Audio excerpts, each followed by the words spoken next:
This podcast was sponsored by Latinas B2B Marketing, where understanding the power of sales and marketing technology can elevate your business strategy.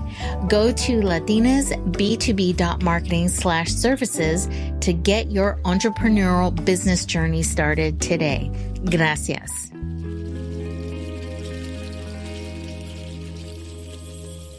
Welcome to Latinas from the Block to the Boardroom, where wisdom comes from everywhere. This is the podcast about generational wisdom shared to help build a bridge for future generations and to build stronger communities through education, technology, and health. Welcome to Latinas from the Block to the Boardroom. Hola, mi gente, and welcome to Latinas from the Block to the Boardroom. I'm so excited to have Noelle Silver as my guest today. Noelle is a multi-award-winning technologist and entrepreneur who specializes in helping companies with emerging technology, cloud, AI, and Web 3.0. She has led teams at NPR, Microsoft, IBM, and Amazon Alexa, and is a consistent champion for public understanding of the ethical use of AI and tech fluency.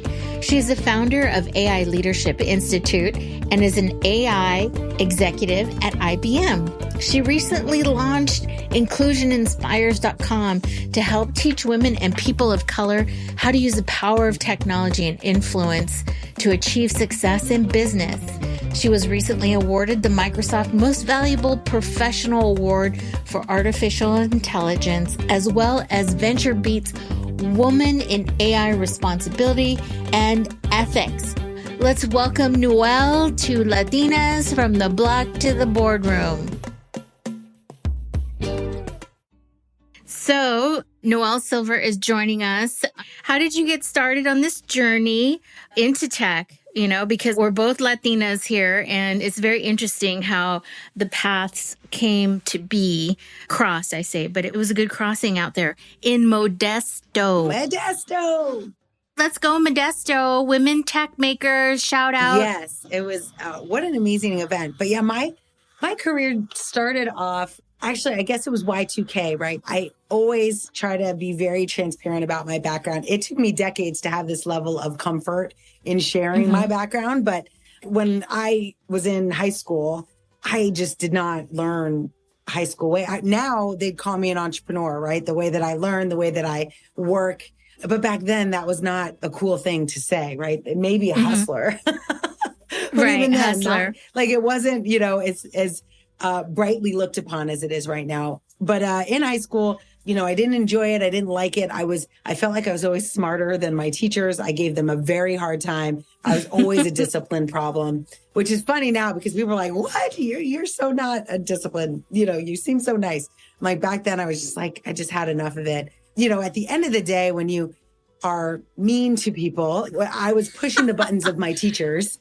Right. One of them, they ultimately had the power to graduate me or not. And one of those wonderful teachers was like, I'm not graduating you. You think you're all big and bad? I'm not going to graduate you. You're going to be great. Go into customer service, go into food service, go into retail. You're really good with people. Oh my God. But you don't need to go to college. That's what they said. No. And so, needless to say, I was in 11th grade and I took the SATs and the ACTs. I did very, very well on those tests. And so I just early applied to university and left. Like I literally left before I even got my diploma. I never, to this day, do not have a diploma in high school. What? Or a high school diploma. I know. Wow. And then I went to college and did kind of the same thing. I tried like really hard. I think I failed out of my first semester, but they were like, it's okay. As long as you're willing to pay for it, we'll let you keep failing. Right. So we'll take your money. $100,000 I spent on that education. I didn't learn a thing. Other than maybe a little bit about like, I don't know, what I don't want and what I don't like to do. Right. But I ended up staying 3 years, racking up $100,000 in debt. And then Y2K happened and I just left. I decided, I was already early because I left high school early to go to school. And then I was there. And so now I'm kind of like 2 years ahead of my peers. I was always the designated driver because I was always the young one in the group. But it was really interesting because I was always told, even as I think there were 3 women in my class in university at Embry-Riddle Aeronautical University.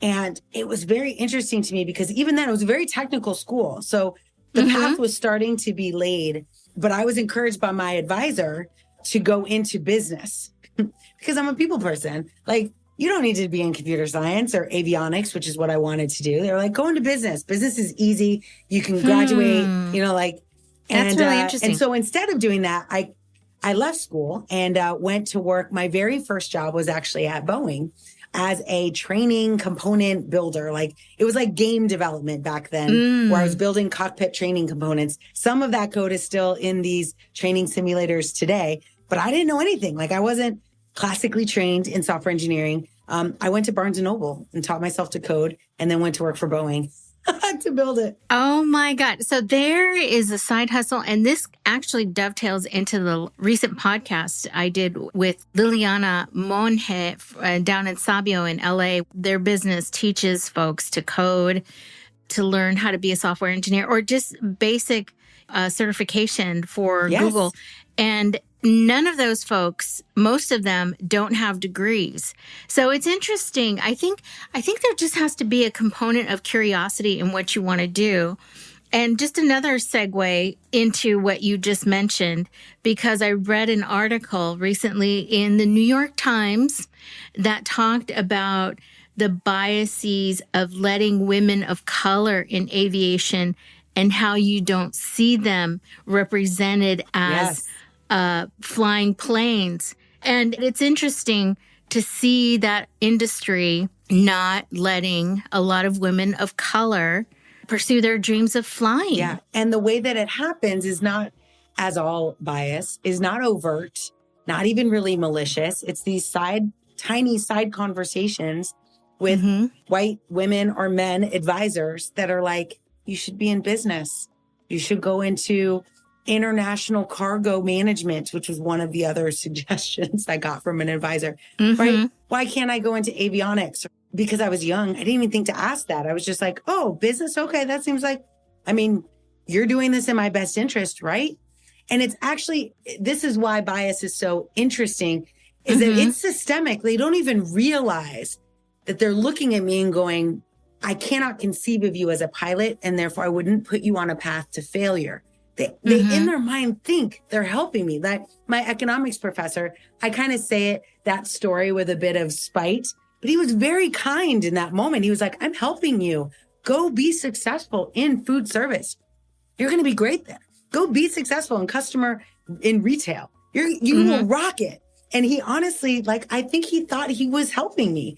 But what happens is that, especially if we don't have a lot of self-confidence in these moments, a lot of self-awareness in these moments, we listen. And even if we don't listen, we get knocked down a little bit. So much so that maybe we don't change career paths. Maybe we don't take the path towards aviation.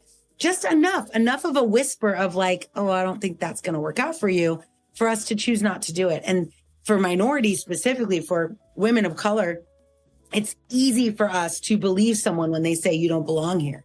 We're like, you're right. We're the only ones with brown and curly hair. We're the only ones who have a slight accent when we speak. It's easy for us to say, okay, and just walk away from those opportunities. So it's not surprising that the New York Times has uncovered that. It is kind of sad, though. I say the same thing about people with disabilities, physical disabilities in tech, right? Like, I look around and I'm like, how is it possible that they represent double digits as part of our humanity? And I've never once worked with someone in a wheelchair. I've never once worked with someone with physical disabilities. I've never even interviewed, and I've interviewed hundreds of people across Amazon, Microsoft, and the companies that I've worked for. I've never once interviewed someone in a wheelchair. Like, how is that really possible? Right. There's something wrong. There's something wrong if a portion of our world never even sees the door, right? It's never even in the room. So yeah, very similarly. Yeah, that's an interesting topic. I'd love to actually talk with somebody about that, because when I was at Google, actually, in the research team, they had a separate building, and they actually had the accessibility studies, right? And they had this van that cruised around too that would go to where folks with disabilities, specifically in wheelchairs and also hearing and sight, they'd bring them into this building and they would work with them to understand how they can work their platform for folks with disabilities, making it more accessible.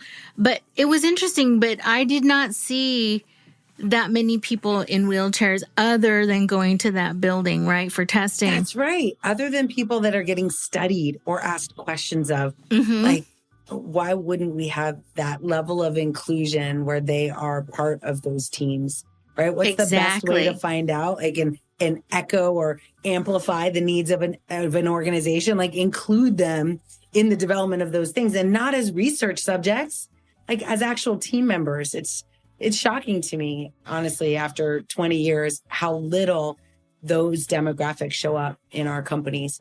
Yep. I mean, this is taking us down the path I really want to get into. So one of the things we're talking about is accessibility, how we're not represented in industries, and how we want to be a part, or we should be a part of those product teams. I've been saying this for days, right? Like, how do we get on those product teams, especially in the places where we use most of that technology? I mean, there is not a moment we don't go throughout our day without working or handling some part or working with technology to get our day done. And if you don't use any technology, you're on a detox like retreat somewhere and you're in a cave. That's all I got to say. Good for you. Like, enjoy. Yeah, and good for you if you're doing that. So, Noelle, one of the things that you talk about, and I've heard it, is in your reels. You're very active on LinkedIn. You do a lot of social posts on IG, which we're going to give people that information to follow you after this. You talk about when you start to build the products, or these companies that have these product teams, right? They're creating things that are supposed to make our lives better, right? You want to solve a problem. And you even said this, right? If you want to have something you want to build, we all have these passion projects like, oh, this would be so cool to make, or, oh my God, if we made this better, this would be amazing, whatever that idea is. Yes, we need it in these products and services out there to build it, but is it solving a problem? That's the baseline. Yes. So I'm kind of teeing this up like a golf ball. So there's the product you want to make to solve the problem, but how do you talk to somebody who wants to build or create the next great expensive hamburger or spaghetti sauce?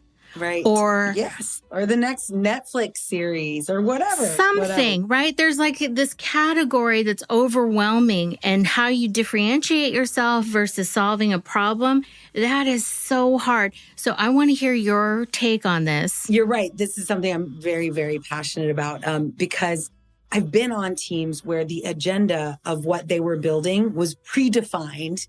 It was often a leader, Jeff Bezos, who's like, we're building this thing.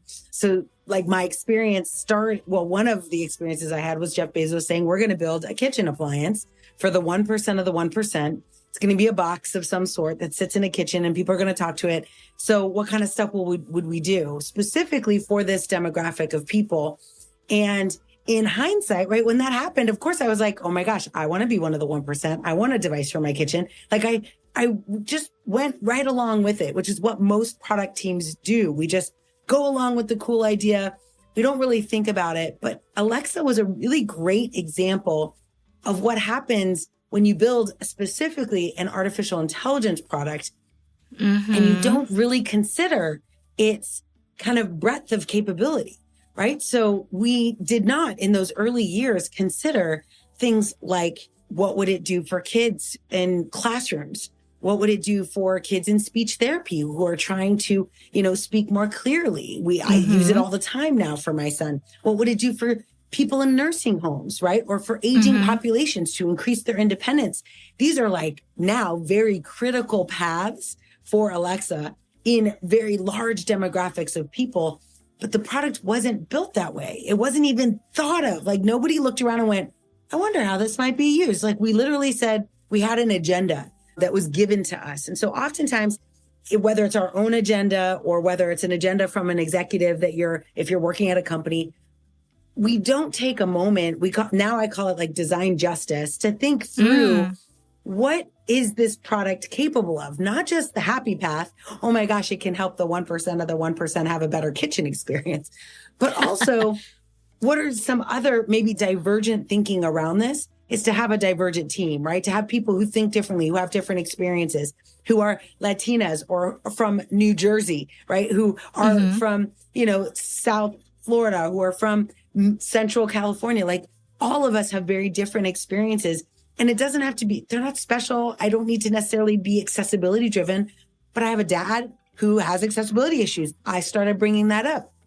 I'm a mindfulness person. I love mindfulness and kindness. I started asking if we could build for that. The challenge I think many people have is they get a cool idea and they kind of think naively, of course the world wants this. Of course they do. Right? Like, of course the 1% of the 1% would want this. And what I invite people to do is now, not only, yes, of course, you've got this idea. I'm a believer. If you get a good idea, awesome, go with it. But the very next thing, once you've established that idea, is to go and validate that with the world. Like map it to a need that the world is saying. You can go to Reddit right now and see people complaining about just about anything, which is for an entrepreneur, ripe full of opportunity, right? Like all the products here's everything wrong with it. Here's all the gaps in understanding about certain subjects. Like you can go to a bunch of different locations to find out what's the world actually like upset about, missing, like wish existed, and then tie your cool idea for spaghetti to something like that, right? Make sure that the world is actually asking for the thing that you want. And in our case, the world was not asking for this 1% of the 1% device, but they were asking for help in the classroom. They were asking for a way to create technology that young people could get around. They were asking for reducing friction for customers to be able to speak to tech. And right. So we were able to get there haphazardly, but it should be much more intentional. And a lot of people miss that part. Agreed. I definitely agree with that. I mean, it's a fine line, though, because what people try to do is to establish a design concept that people will migrate to, right? So when you talked about Jeff Bezos saying, oh, we want to make this kitchen appliance that for the 1% of the 1%, it's like, okay, how do you do that? But you're intentional about like, it can be broader and bigger and help a lot more people. But at the same time, there are people that do see these very audacious design creations like Steve Jobs and Jeff Bezos. And people are like, they want to follow them because they've created something that people don't even know that they want. That's what it is.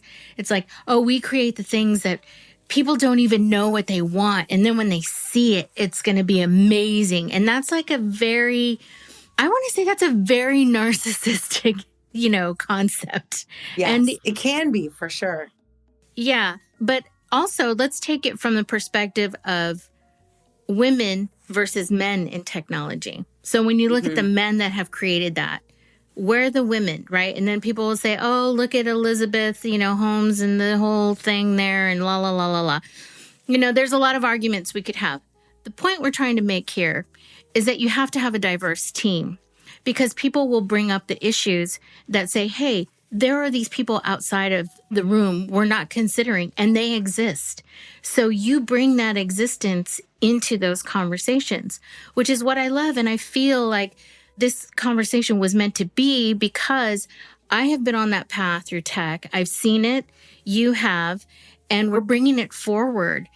And we also have this very other common thread, which I was very excited. And I almost, my hair fell out, is that when I started this journey of podcasting about tech and inequity, women of color in tech, I talked about Dr. Sophia Noelle, who wrote the amazing book, Algorithms of Oppression.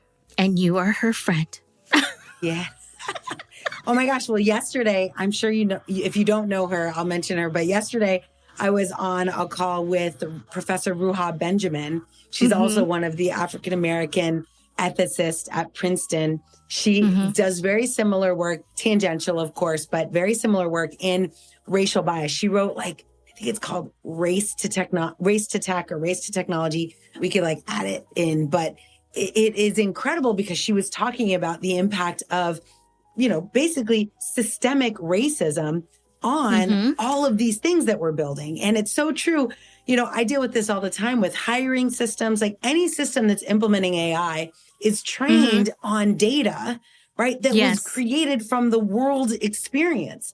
And so if you do nothing, you are going to amplify the world's view. And the world's view is racist, right? It has racial, biases all over it. And it's not bad. It's just human. So we're amplifying this human capability. And so it's interesting now because now we're starting to see companies come up and their job is to build models that are inherently, intentionally biased to combat the bias in these other systems, right? So they're basically biased in the opposite way, right? So they're biased directly towards African Americans so that we can add that data set into existing models and make them more woke, right? Yes. Make them more aware. Right. But it's so fascinating to me. There's so many amazing women. I did an entire TikTok series on 12 African American women, Black women in artificial intelligence that were changing the world. Ruha is one of them. I saw her yesterday and I was like, this is amazing. And it's not a problem that's going to go away. If anything, it's going to get worse if we don't identify it. And one of the easiest way to fix this bias is to have people sitting around at that table, literally, right, that are building this technology that don't all look the same, act the same, talk the same. And it's very difficult because if you look at technology in general, its leaders are a demographic. I mean, even at my own company, which I love, I went to the top of that company and I don't see a woman for layers. I don't see an African American, a Latina. Are you kidding? Right? It's one of the reasons I decided to become an executive. I was like, oh, I have to do this because there are so few of us to raise our voice and make a way. But yeah, it's just very critical right now because every single product on the planet that we are either using now or will use in the next 5 years are being built by teams that don't represent the world. They literally represent Silicon Valley. Yeah. And this is the problem. This is the big problem. This is why we're you got to kick the door down. And there are lots of reasons that can be made that I hear all the time that are still very weak, in my opinion. And there's a lot of people surrounding this in a very kind of, yes, we're trying, but it's not, oh gosh, yes. The DEI initiatives. Yes. And I've had one person tell me and just say straight to my face, I'm like, it's not really about me. It's about all these other Latinas that are here for this summit. And we're all trying to figure out how to get into tech when, 50% of them are contract workers and they're trying to get that, pay equity. And here you guys are hiring them as contract workers and giving them the false bait. So that needs to change big time. Yeah. Because they do have the influence, but they're holding on to their jobs as well. So I totally get it. And I was told it's above their pay grade, which you're exactly right, hitting the nail on the head. It comes from the top. And when you see that layer, it's really hard to break through. And if there are no women at that layer, that pain of, hey, have we done the research? Have we collected the data around how many contractors we have and how many of them are women and people of color?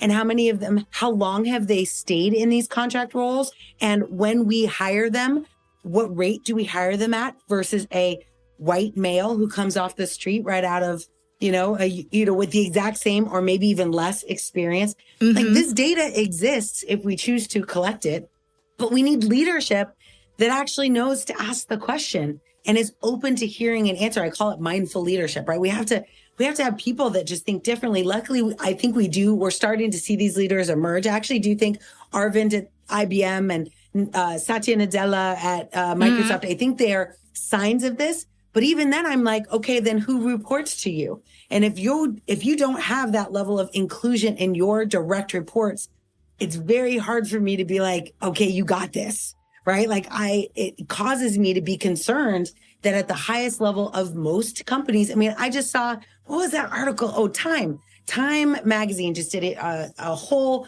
piece on people who have done first things in the world. And they did an article on this woman who is the CEO of Procter and Gamble, I think it was, and she's a Latina, first CEO ever. This article just came out in 2022. You know when she became CEO? In 2017. Wow. I mean, like, when was that going to be a story? Yeah. Well, I mean, she could be out of that job already for all I know. Right. But I just think it's interesting how the world sees these things and when they choose to make it an issue worth caring about. Yeah. And you bring up many, many good points there. Like, yeah, why was she not brought up to the surface in this day and age of, like, here, let's represent our community, because Procter and Gamble makes diapers. Okay. I'm sorry. Who's using diapers? Yeah. And now we're going to take a quick break. We often talk about starting our own business or new product and service. And how do we start that? How do we transition our skill set into a new career opportunity? At latinasb2b.marketing, we can help guide you through your journey as we've helped our clients through their assessment of their business and marketing strategies to help them create new revenue streams or new marketing channels that helps optimize their online presence. You can learn more at latinasb2b.marketing or sign up for our newsletter for the next workshop. That's latinasb2b.marketing. Gracias. We don't have to go into how divided things have become over the last few years, but the thing is, women are really taking control of a lot of this change. Women are at the forefront of a lot of movements.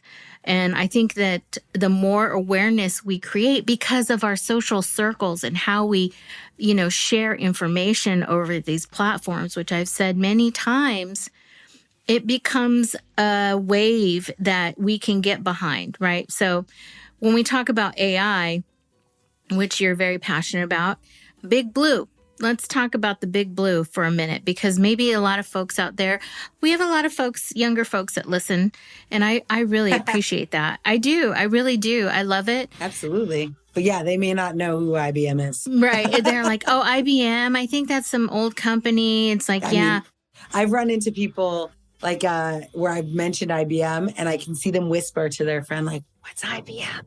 So it's very, and I'm like, what do you mean? That thing you're using right now? Yeah, IBM made that. It's interesting because it's the oldest technology company, right? It outlives Amazon, Microsoft. Yes. It is the oldest technology company on the planet. And it really is a cool company to look at its history because the fact that it survived, 110 years as a technology company is really remarkable, right? To be able to pivot as an organization multiple times, right? They used to be the mainframe people. And when I started, they became the microservices or, WebSphere application server, basically the middleware people. And then they moved into, now they're really becoming the consulting people, right? So they're pivoting as the world needs. And that's for a company as large as IBM, like that's really hard to do. So it's surprising to watch. And sometimes, of course, there are some decades of IBM's history that are better than others. Right. But it's fascinating that they were able to survive that, right? Like that takes something. That's a special type of culture that you've created that can move with those punches over the decades. And now we're talking about 10 decades of transition and technology change. That's pretty impressive, I think. Yes. I mean, I'm impressed by it. Women were actually in the beginning of this as well. I think part of it was for the military and education, and then it just kind of grew out of that. There's that wonderful movie, Hidden Figures, everybody, that has a slight thread into, I want to say Big Blue, because A lot of women at the time were working in computing Yes. numbers, crunching numbers, and you didn't see them. And, you know, unfortunately, I think Big Blue was a part of that. I mean, the good news is one of the things that gave me some hope was that IBM was one of the first technology companies to employ women in these fields. Yes, exactly. En masse, like in the 60s. I think the very first African-American engineer was hired in like 50 something, like before they were even allowed, you know, air quotes, to work. So not just, you know, people of color, but women in general. But yeah, and I think that's always the case, right? Like, okay, we're going to employ them.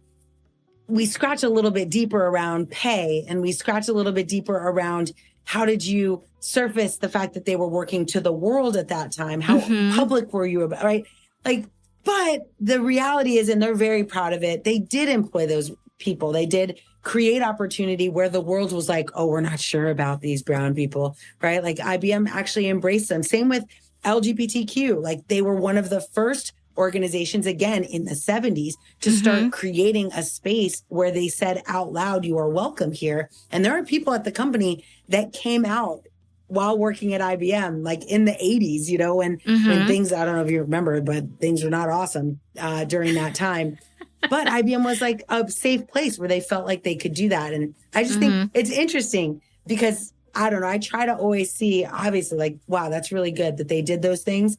But at the same time, yeah, of course, you're like, you know, wait, we could have done that a little bit better. And wait, how much were you paying them? And, you know, you scratch a little beneath the surface and some other very interesting concepts kind of pop out. Yeah. And they're at the forefront of a lot of this AI technology. It's been talked about for a long time, actually, but it's coming out because it's a little bit easier to program with all the data that is out there today. So everybody's wondering, or maybe you don't wonder, or you don't even know that data is the new gold mines, and people are always wanting to access that. Why? Why do they want to do that? Let's see. Because we're on our phones a lot.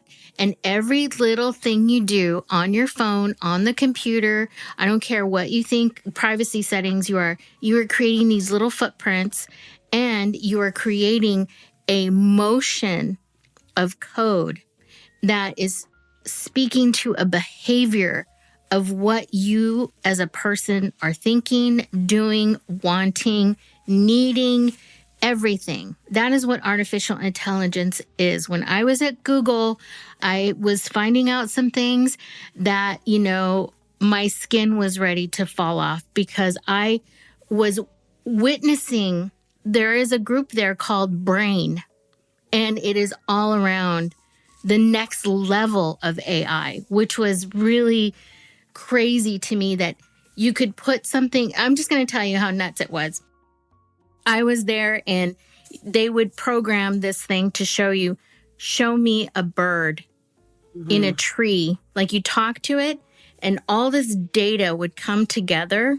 You can find it on the web now, too. Oh, well, today it's actually been productized. So yeah, this was like a few years ago. And it's like, show me a bird in a tree singing. And all this data would come together and make a picture, a live picture, pulling all these amounts of data. That scared the shit out of me. So then I'm like, we are in the Matrix, man. This is it. This is it. This is it. This is it. I'm like, well, I'm cooked. I'm cooked right now, you know?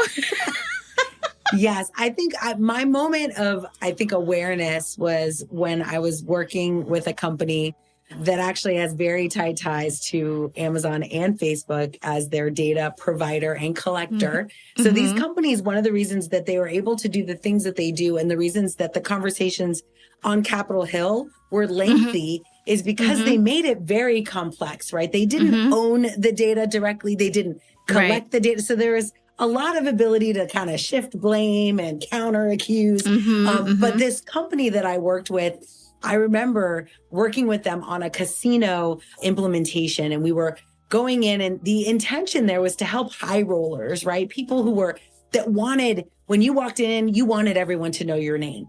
So they used computer vision. Like it was a good use case because high rollers liked the behavior we were creating for them. However, at the exact same time, we were collecting and using data, like you said, all this information that was coming in from the devices that they were using, as well as devices in the facility, right? So cameras, sensors. And one of the things that they were doing was they were detecting geolocation in relationship to the bars, right? So somebody would lose a lot of money. They'd go and get a drink at a bar, and they would be able to predict to a 3-minute window when someone was going to leave the premises. And rather than leave, they would give them like a text message that says, oh my gosh, I don't know if you know, but you just won $300. Go to the cashier and you can pick it up.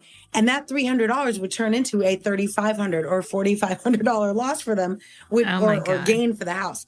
And the thing that bothered me the most was that there was no conceptual awareness of the fact that there might be humans who have problems with gambling, who are trying to not gamble away their mortgage or, put themselves in a position where their marriage would be destroyed. Like there was no concept of this. And I sat there and that's the first thing I thought of as a woman, right? Where I'm like, if my husband came home and was like, honey, I won 300, but then I lost, 4,800. Like I just immediately thought of the human impact. Like, right? Or lost 48,000. No, it's so bad. So that was missing. And it was also, there were no women on these teams that I was an anomaly in this case. And every time I raised my voice and was like, so are we thinking? And they'd be like, this is not they could fall on the demographic. These are high rollers. Like that's how they explained away their decisions, even though, and this is why AI is so dangerous, the audience that would end up being used against this, it's trained on high roller data, but it ends up impacting people who don't have money to lose. And that is the truth of most AI, is that it's trained on this really kind of noble concept, like helping the 1% of the 1% in the kitchen, but then infringes on, people who have an accent or people who, like don't have clear speech. It's just very interesting to me that we now have created a bit of a mess because we are building products with teams of people who don't know to ask who could get hurt by this. And that's why I call it justice, right? Like design justice, we have to ask those questions now. We know better. We know we can build models that hurt people without intention. Like we know how many times have we heard in like DEI conversations, this guy who did something really bad, but he's a good guy. He has good intentions. He never intended to hurt anyone. Well, New York and California implemented laws in sexual harassment that said it doesn't matter what your intention is. If you do bad stuff, you are still liable for your behavior. And that legislation for AI is coming. Like it has to. And so, we have to change the way we do things in these companies. 100%, 100%, 1,000% behind you on that. This is why I started this podcast even early on in the early days. I call it the early days of my first podcast. I had a woman, Lydia Champole, who has CrossPods, which is a very small network of people of color podcast. And she and I do talk about this. And we were talking about it for COVID, about how the inequity of health, how that would impact people of color, for inequity of health justice, for vaccinations, huge, tracking. Huge. We talked about this early on. And she actually had her aviator's pilot license. And she's a African-American woman. She's wonderful. She was just, telling me all these things. And I said, I can't believe this. And so we got into COVID and how it was going to hurt people and of color and, vaccination. I mean, we weren't even talking about vaccinations, and we were just talking about communities of color getting the right information and tracking. And, oh gosh, it just went down a hole. But this is what we're trying to do. When I bring women on that are in the space, we want to have these real candid conversations, which is why you're here, Noelle, because I always say you're in the belly of the beast. I was there. I'm trying to bring these stories out, but I'm also trying to educate folks that you need to be there. That's what I say. You need to be there and you need to be on these teams. And if you don't want to be there, then go build it yourself, because you can. I was just on the IBM website for developers, and they have a whole training course there on artificial intelligence. Oh my gosh, yeah. And even Microsoft. So Microsoft has this thing called the AI Business School. And so many of you listening to this, this isn't a technical podcast, right? So you might be like, oh, I'm not in tech. I'm not going to learn to code. But the funny thing, or maybe ironic thing, is that the skill sets we need in AI are actually not the technical ones. We have plenty of engineers, and it doesn't matter what color you are, you can write the same code. What we need are those user experience people. Yes. We need people who are, socio technology people who understand the human impact, who ask questions, honestly, critical thinking. Many of us, there's a few demographic of us that were really good at critical thinking, in school or even liberal arts, psychology, sociology, anthropology, like all of these things, these skill sets that don't seem related to tech are actually extremely necessary in AI. So there's a huge opportunity for you not to get caught up in like, oh, I don't want to learn to code, or I don't think I can learn to code. The language is really not about of course, great if you want to do that, but we need a lot more people who can speak and translate business outcomes to technical solutions. I call it the glue, right? We need a lot more people to be the glue in these conversations. And those are human skills, a little technical, but like now, of course, like, especially if you have some people here are in the younger audience or generation, they were born technical. Like they were born swiping on an iPhone, right? So you already have enough inherent technical skills to be able to be a really valid and contributing force in some of these companies. Exactly. And I think what we're saying here is we're the older generation. Yes. So we have we're bringing this knowledge from way before you were born. And now you have these super skills. And so we want to marry them together to make you feel confident in saying, you can do this. You can actually build something, and you probably do already, but how can you take it to the next level, right? And it's out there.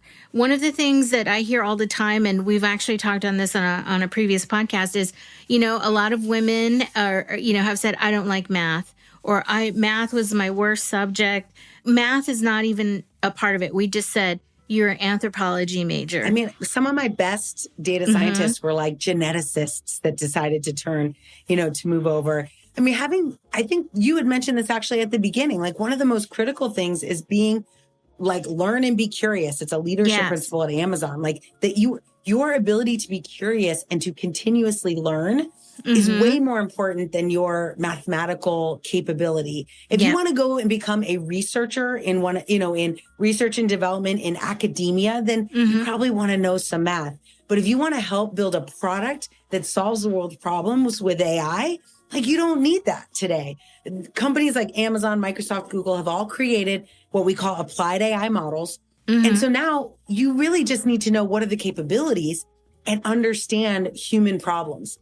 Socio-technology, like we were talking about this before as well. Like, what's the world in pain? Like, where is the pain? It's almost always when I start a new hackathon, it's the first thing I do is I ask, I'll give you an example. I was over at the Metropolitan Museum of Art in New York City, and I led a hackathon between data scientists and the curators of art. And it was like an awkward high school dance, right? Where like, they're both like on separate sides and they're both like, who's going to talk to who first, right? Right. But then, and so the very first question we asked was, hey, curators, what is painful right now in what you do? Where do you spend your time that you think is a waste that you should not be doing every day? And it instantly popped up things, and to use the coined phrase, there's an app for that, right? It instantly created ideas for like, I could build an app for that. We could build an app for that. The challenge is that those data scientists and software engineers, they didn't know what to build. But when you combine it with these people that have a pain, and then someone like me who sits in the middle who can facilitate their conversation, that's where magic is born. So there's all sorts of, right? If you're a DJ, right, you can actually create ideas based on the pain of being a DJ, combine it with a CTO like person who can write the technical solution, and poof, you've got a startup that can get funded. It's like no other time in history can you use these tools to build on top of the shoulders of these big giant companies and actually build a very successful entrepreneurial effort. Well said. I think that was brilliant. I think that's a mic drop moment right there. I think we're done. Boom. Yeah. Mic drop. Boom. Yeah. So I want to thank you, Noelle, for being on the show today, because this is very impactful to me, and to know that you are on the same path of bringing that forward, the social justice, design justice, and technical equity justice, right? You still being there. I stepped out of the realm because I wanted to be more impactful here. I know the universe provides, right? You complain enough about something and keep moving forward. And then like a way is made where there was no way before. I mean, you and I both remember there was a time where they looked us in the eye and were like, you have to be in this office. Yeah. You can't do your job from home. And now, like, it's just so interesting that we are on the other side of that, where really, I think organizations can't go back. We're seeing that great resignation happen, right? So, if you choose to make people do things that they don't want to do, they just leave. Right. I love that level of freedom that we've started to see. Yeah. And just to end on the note of how you said, great ideas and solving problems come from a pain point. And we are still trying to come out of the biggest pain point of our lives, which is this pandemic. And health tech is a really needed reimagination for a lot of communities of color.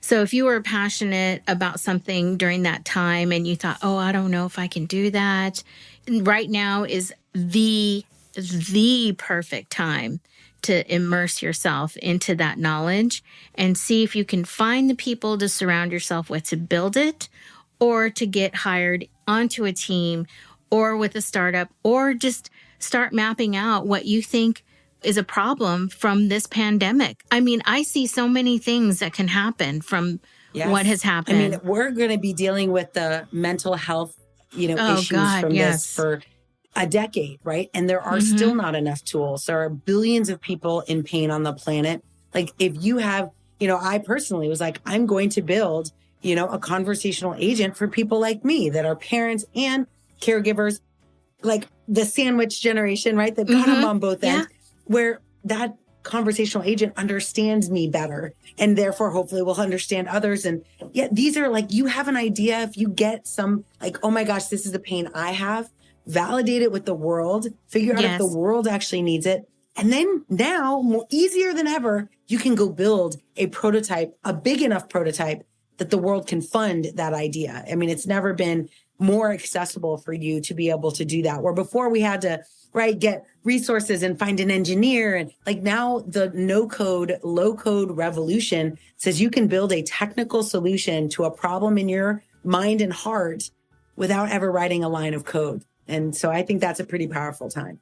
Yep. So this is the Bi-Coastal podcast, and I'm just really thankful, Noelle, that you had the time you are incredibly busy, and I love that you were able to give us your time today.